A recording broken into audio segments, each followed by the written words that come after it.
how to fix Shopify domain needs attention. So I'm going to show you two fixes. For the first one, you want to load up your store, and then we'll click on settings in the bottom left.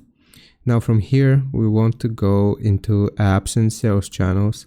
Sometimes some external apps that you may have downloaded and installed can cause issues with your domain. So you just want to find some of the recently installed applications, click on the three dots, and then uninstall them and see if that fixes the issue for you.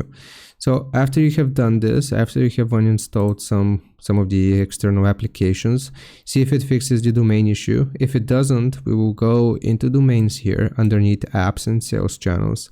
And here you can see your domain. You can either buy a new domain or reconnect your previous one. So you will just disconnect your domain and connect an existing domain here. So type out the domain name, click on next, and then just follow the prompts to reconnect your existing domain. So I hope this helps. Leave a like and sub, and I'll see you next time.